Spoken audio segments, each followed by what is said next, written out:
Love marriage वाली बहू। सुबह का वक्त था और सरला जी काफी उदास चेहरा लिए हुए पार्क में बैठी हुई थी। तभी उनकी सहेली सुमन वहां पर आती है। क्या हुआ सरला जी, आज मॉर्निंग वॉक करने का इरादा नहीं है क्या? इस तरह चुपचाप क्यों बैठी हैं? आई तो थी ये सोचकर कि पार्क में जाकर थोड़ी देर पहले टहल लूंगी, लेकिन क्या करूं, मन ही नहीं कर रहा। अरे सब ठीक है, तो इतनी परेशान क्यों नजर आ रही हैं? नहीं नहीं, ऐसी तो कोई बात नहीं है, सब ठीक है। अरे भाई, अब तो आपको खुश नजर आना चाहिए। अभी कुछ महीने पहले तो बेटे की शादी हुई है, घर में नई बहू आई है, आपके चेहरे पर तो रौनक नजर आनी चाहिए। अरे छोड़ो भी, आजकल की बहुओं के बारे में क्या बताऊं आपको। क्यों, क्या हुआ बहन जी, कोई परेशानी है क्या? कुछ किया क्या बहू रानी ने? अरे भाई, अभी तो शादी को 6 महीने हुए हैं। अब आपसे क्या छुपाना, आप तो जानती है मेरे बेटे ने लव मैरिज की है और मुझे ना इन लव मैरिज वाली बहुओं पर बिल्कुल भरोसा नहीं। ना जाने कब मेरे बेटे के कान भर दे। अरे लेकिन सरला जी, आपके बहू बेटा तो आपके साथ ही रहते हैं, फिर आपको इस बात का डर क्यों है? पता नहीं क्यों बहन जी, अभी तो मुझे अपनी बेटी दीपाली की भी शादी करनी है। बस इसी बात को सोचकर परेशान रहती हूँ। ये लव मैरिज वाली बहू पता नहीं कितने दिन परिवार में एडजस्ट कर पाएगी। कल को अगर बेटे को लेकर दूसरी जगह चले गई तो क्या होगा? अरे हाँ, याद आया, दीपाली तो दिल्ली में नौकरी करती है ना? हाँ हाँ, बहुत अच्छी नौकरी लगी है उसकी। और आप किसी से कहना मत, अपने ऑफिस में साथ में काम करने वाला कोई लड़का उसे बहुत पसंद है, बता रही थी मुझे। लेकिन अभी तो आप कह रही थी कि आपको लव मैरिज और इन सब में भरोसा नहीं है। अरे तो क्या हुआ, जहाँ बेटी खुश रहे वहीं मैं खुश हूँ। और वैसे भी बेटी को तो दूसरे घर जाना है, वो लोग जाने और उनकी बहू जाने, मुझे तो बस अपनी बेटी का ब्याह करना है। अच्छा, ठीक है, जैसी आपकी मर्जी। लेकिन मुझे लगता है कि आप अपनी बहू के लिए कुछ ज्यादा ही सोच रही हैं। क्या पता वो वैसी ना हो जैसी आप समझ रही हो। सरला जी अपनी जगह से उठते हुए कहती है, अब ये तो भगवान जाने, बस मेरी बेटी दीपाली की शादी उसकी पसंद से हो जाए तो मैं गंगा नहा लूं। चलिए, बहुत देर हो गई है, मैं भी अब घर जाती हूँ। अच्छा, ठीक है, मैं भी चलती हूँ। अगले दिन जब सरला जी अपने घर पर बैठकर चाय की चुस्कियां ले रही थी, तभी उनकी बहू वहाँ पर आती है। मम्मी जी, मैंने एक जगह नौकरी के लिए अप्लाई किया था और वहाँ से सब कुछ पॉजिटिव आया है। मैं भी नौकरी करना चाहती हूँ ताकि घर के खर्चों में थोड़ा हाथ बटा सकूं। अरे बहू, तुम्हें नौकरी करने की क्या जरूरत है? मेरा बेटा अच्छा खासा कमाता है, क्या तुम्हें किसी बात की कोई कमी है?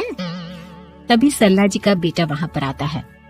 नहीं माँ, उसे किसी बात की कमी नहीं है, लेकिन वो इतनी पढ़ी लिखी है और अगर नौकरी करना चाहती है तो हमें उसे नौकरी करने देना चाहिए। कुछ पैसे घर में आएंगे, हम सबकी मदद हो जाएगी।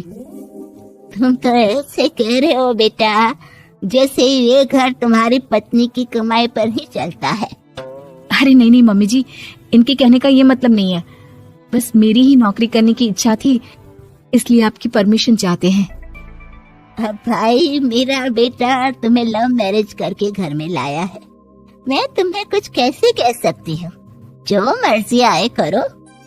सरला जी का बेटा और बहू वहाँ से चले जाते हैं। अब उनकी बहू नौकरी करना शुरू कर देती है।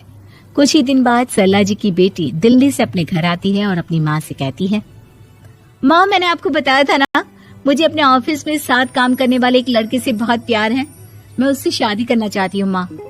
हाँ, तो मैंने कब मना किया?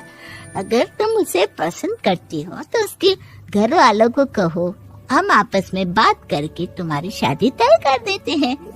अरे लेकिन माँ, एक बहुत बड़ी परेशानी है। क्या परेशानी है बेटा? माँ, वो लड़का बहुत अच्छा है, लेकिन कुछ ज्यादा ही पैसे वाले घर से उसके माँ बाप। उन्हें मेरे और उसके रिश्ते से वैसे तो कोई परेशानी नहीं है, लेकिन वे चाहते हैं कि शादी 5 स्टार होटल में हो। अरे ऐसे कैसे, हम तो मिडिल क्लास लोग हैं, हमारे लिए 5 स्टार होटल में शादी करना कोई आसान काम थोड़ी ना है। लेकिन माँ, मैं क्या करूँ? मैंने उनसे बात करने की बहुत कोशिश की, बस एक इसी जगह बात अटक गई है। साफ साफ कह दो बेटा, शादी करनी है तो ठीक है, लेकिन ये 5 स्टार में शादी करने वाली शर्त मैं नहीं मान सकती।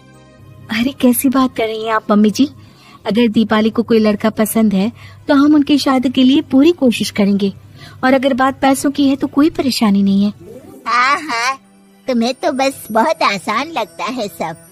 जिस तरह तुमने मेरे बेटे से इतनी आसानी से शादी कर ली, सारे काम उतने आसानी से नहीं होते। समझ में आया? हर काम करने में पैसे लगते हैं। लेकिन माँ, मैं उस लड़की को बहुत पसंद करती हूँ। सही बात है बेटा, लेकिन तुम उस लड़के से साफ साफ कह दो, अगर उसे तुमसे शादी करनी है तो अपने घर वालों को मनाए। अगर नहीं मना सकता तो तुम दोनों अपनी गृहस्थी अलग से कहीं सेट कर लो। कोई जरूरत नहीं है अपने माँ बाप के साथ रहने की। मम्मी जी, ये आप क्या कह रही हैं? मैं भी तो आपके बेटे के साथ लव मैरिज करके आई हूँ। अगर मैंने भी ऐसा ही किया होता तो? अब तो मुझे उल्टा जवाब देने लगी। देखो बहू, मैं तुम्हारी सास हूँ, मुझसे ठीक से बात करो। लेकिन माँ, भाभी ठीक तो कह रही हैं। हाँ, अगर बात शादी के खर्च की है तो मैं उस लड़के से कुछ कह सकती हूँ, लेकिन उसे अपने घर वालों से अलग होने के लिए कहना, ये सही होगा क्या? आप तो समझिए माँ। और वैसे भी मम्मी जी, मैंने कुछ महीने पहले जॉब करना शुरू कर दिया था और अपनी पूरी सैलरी बचा कर रखी है। आप चिंता मत कीजिए, मैं दीपाली की शादी में कोई कमी नहीं होने दूंगी। तुम अपनी सारी तनख्वाह मुझे मेरी बेटी की शादी का खर्च करने के लिए दे दोगी? हाँ माँ, मैंने भाभी को पहले ही सब कुछ बता दिया था और वो इस बारे में सब कुछ जानती थी, इसीलिए उन्होंने पहले ही नौकरी करनी शुरू कर दी ताकि मेरी शादी धूमधाम से हो सके। तभी सरला जी का बेटा वहाँ पर आता है। देखा माँ, जैसा हम हर समय समझते हैं वैसा होता नहीं है। आपको लव मैरिज करने वाली बहू से नफरत थी ना, लेकिन अपनी ही बेटी की लव मैरिज पर आपको कोई एतराज नहीं था। ये तो गलत बात है ना? हाँ बेटा, सही कह रहे हो तुम। बहू, मुझे माफ कर दो, मैंने तुम्हारे बारे में गलत सोचा। आज से मैं बहू और बेटी में कोई फर्क नहीं करूंगी, और अपनी लव मैरिज वाली बहू से तो बिल्कुल नफरत नहीं करूंगी।